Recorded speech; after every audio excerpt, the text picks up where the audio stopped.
Lord Detos was astounded at the display of escape and evasion that Mirana had exhibited in dodging and leaping the tidal wave of kinetic missiles flying through the air around him as he reached the folds of thickening vegetation. He was still in range of the heavier machines, so Lord Detos motioned up at some of the dark elf sorcerers to cast tangle roots and to splay the larger trees to allow the incoming salvos of artillery shots, both flung and blasted out under torsion and magic,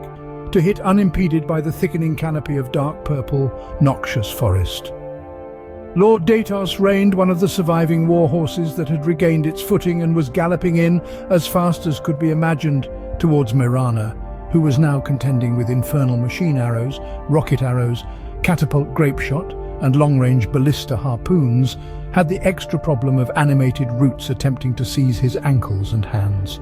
Lord Detos was raising a hellish, chilling walkery and swinging his ill-gotten enchanted bastard sword, ready to strike, when an almighty resounding contiguous succession of echoing blasts reverberated so loudly that it sent shudders and vibrations through every bone and fibre of clothing, metal and vegetation within 10 kilometers.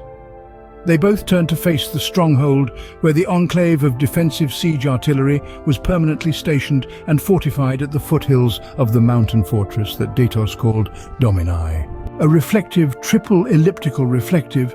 yet slick black and menacing shape was geostationary in the air about 350 meters away and slightly higher than the highest tower of the fortress city.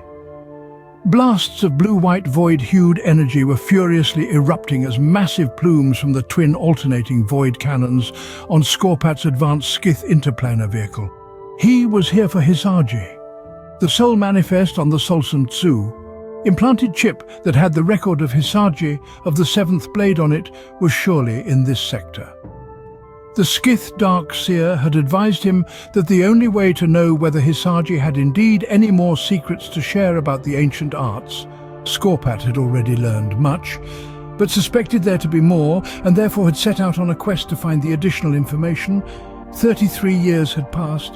and he had journeyed through the cosmos on his epic space odyssey through alternate dimensions and temporal realities, both in the far future and distant past.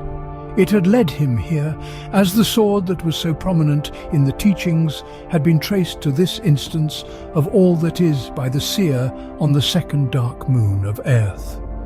Skorpa had embarked alone, as he knew he was the only individual that was equipped mentally and physically to handle the voyage, which would eventually grant him access to a reward that was really only of any value to him personally.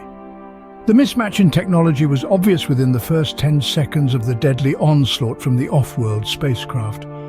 After 3 minutes, it was over and several hundred of Lord Detos' finest troops and magicians were obliterated, and the stronghold and most of the city reduced in height by several meters below street level, the contents of what was above that scattered and vaporized. Skorpa strode confidently out into the accursed valley when his ship, Vladimir, landed flawlessly, levitating about 30 centimeters from the surface. His 8.5-foot jet black frame was starkly alien here,